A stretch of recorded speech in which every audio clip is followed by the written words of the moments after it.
Gordon Brown is off to Lisbon next week to conclude negotiations over the EU amending treaty. It's a replacement for the old EU constitution, which Tony Blair signed and then promised us a referendum on. But now the government says there isn't any need for a referendum because this new treaty is nothing like the old one. However, the Labour-dominated European Scrutiny Committee doesn't agree, and Number 10 has since been forced to admit that the two documents are in fact the same, at least for those countries that, unlike the UK, haven't negotiated these opt-outs, these red lines. And it's these red lines that Gordon Brown will be defending at Lisbon.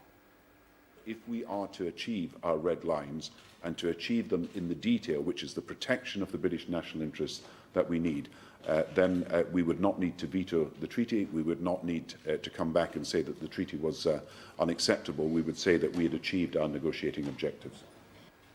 So, should Gordon Brown be putting the choice to the people? Giles has the results of our Friday poll. Giles.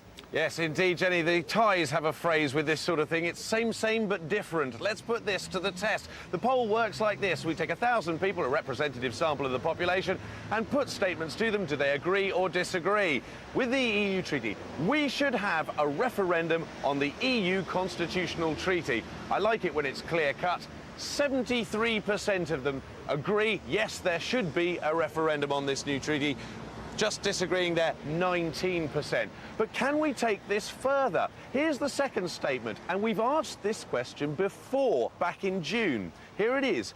Britain's involvement in Europe should be limited to trading in a common market, just trading in a common market. Who agreed with that? Well, 62% agreed, and that's up 6 from June, leaving just 33% disagreeing, down as well. So much more people saying, let's limit the way we're involved. Jenny. Thanks, Giles. Well, we were expecting the chair of the European Scrutiny Committee, the Labour MP, Michael Connaughton.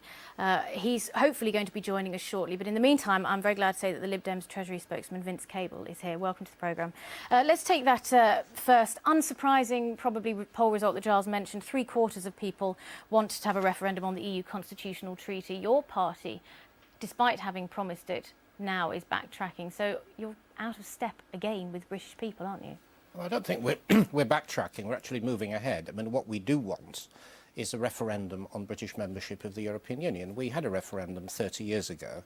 It's changed out of all recognition in the way that many of those people in the poll are suggesting. But you promised a referendum on this issue. Yes, and I think the situation as the result of the treaty has moved on. I mean, the complexity of the argument is that the treaty itself hasn't changed very much, as the Scrutiny Committee pointed out, but we have the position that the treaty that the British are signing is quite different from the treaty the other countries are signing because of all these opt-outs. So that's why having a referendum on the treaty is a very ambiguous concept. Let's just debate the issue about whether Britain wants to remain in Europe or not. The people should obviously decide this. We should be positive about that. But haggling about the terms of the particular treaty, I don't think makes a meaningful referendum. I do want to talk about the red lines, but I want to talk about that specifically with Michael Connaughton, because he has been saying some interesting things on that. I mean, but the other interesting thing to emerge from our poll that Giles said there is that this does seem to be damaging the British perception of the EU and whether it's useful. 62% of people say our involvement in Europe should be limited to trading now, and that's up 6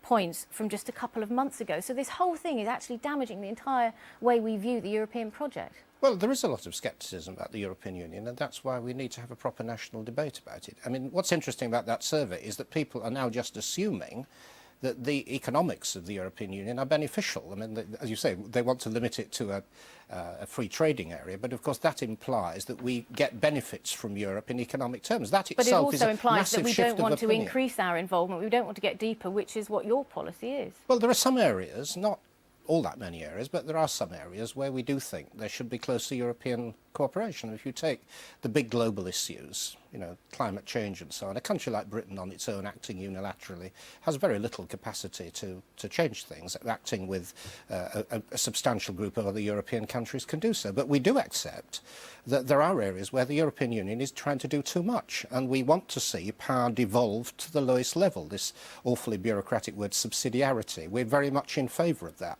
getting powers back into national governments and into local authorities, getting power down. We want that kind of Europe. Let's not go into subsidiarity. No, indeed. As tempting as that sounds.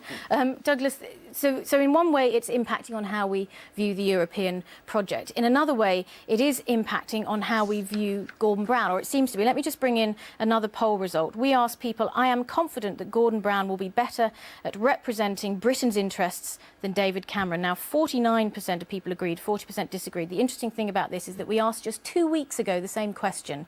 Back then, 60% of people agreed. Now, obviously, a lot has happened in 2 weeks, and one can't say it's entirely due to the lack of a referendum that we've been promised. But how much do you think it is impacting on this trust issue? Well, it seems to me quite simple. I mean, the British public feel like they're not being asked about Europe. They feel that they're ceding more and more sovereignty to Europe, rightly or wrongly.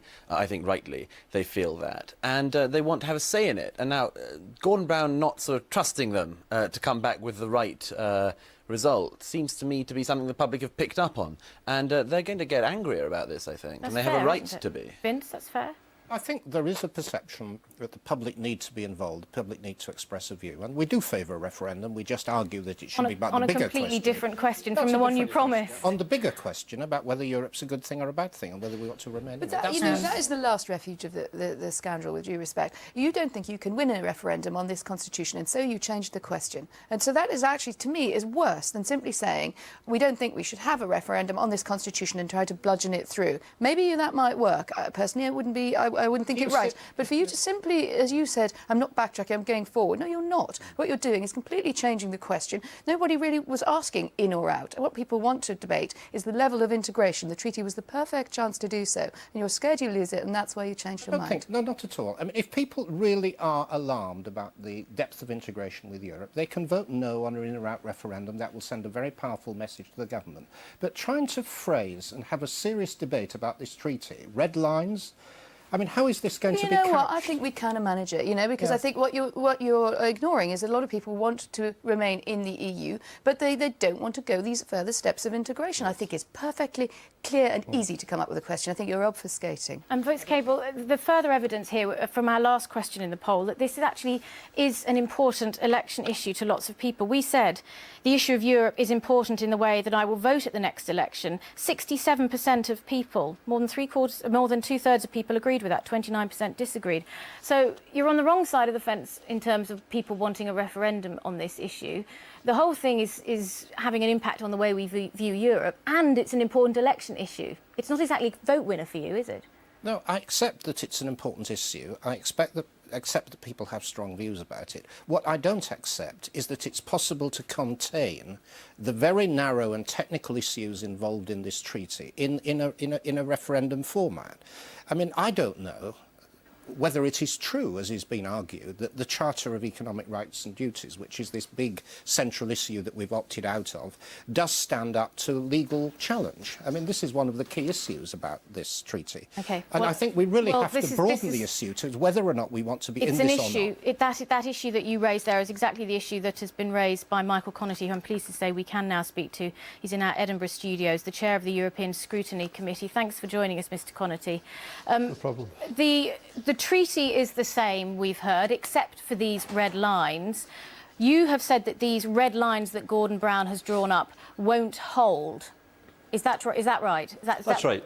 That's right. The only one that will hold is actually the Common Foreign Security Policy, which says that the European Court of Justice will not have any rights to judge actions in that field, and it will be done by unanimity. All the rest will be able to be taken to the European Court of Justice and be overturned. So if that is the case, and if Gordon Brown disagrees with you, he goes to Lisbon, he signs the treaty anyway, he doesn't give us a referendum, are you saying that he's selling our interests out? Well, I don't think it's a matter of talking about the referendum at all. I mean, I'm a great supporter of Gordon Brown. I think he's been an excellent politician, and I think he will fight for us in Europe, particularly he kept us out of the euro because he didn't think it met the economic conditions of the interests of the British people. What I'm saying to him and to the Foreign Secretary is we're deeply concerned that these red lines are not strong enough and that they haven't got the wording we would like to see that would get rid of our concerns. And that's how we've expressed it, concerns. And it seems right that you should be concerned, judging from our poll, as I was saying earlier, that the number of people who trust Gordon Brown to represent Britain's interests has fallen below 50% from 60% just a couple of weeks ago. So it is damaging him. Well, I don't know if it's this that's damaging him. I don't give a great deal of credibility to polls, and I don't like referendums. I've got to be saying that quite clearly. But what my concern is what's happened in the last few days. The new treaty that's come out, the new draft on the 5th of October, contains a new protocol and a new declaration, both of which are very, very strong in forcing the UK and Ireland into coming inside all of the Justice and Home Affairs, the Freedom and Security section it's called, all the clauses at the moment we have the right to stay out of. It says we've got 5 years, and if we don't opt in 5 years, the rest of the countries voting without needing unanimity and without the UK having a vote can basically kick us out of all of the arrangements, say that we've made, for example, in police cooperation, in the European arrest warrant, which is an alternative to people going for trying to get someone in another country that want to come back to your country. These are threats. These are new threats. In very simple terms, what does Gordon Brown have to do next week to toughen up those red lines? Well, the Foreign Secretary is first. He's there on Monday. I think he has to argue very strongly for stronger language to say that notwithstanding former treaties, these red lines will hold.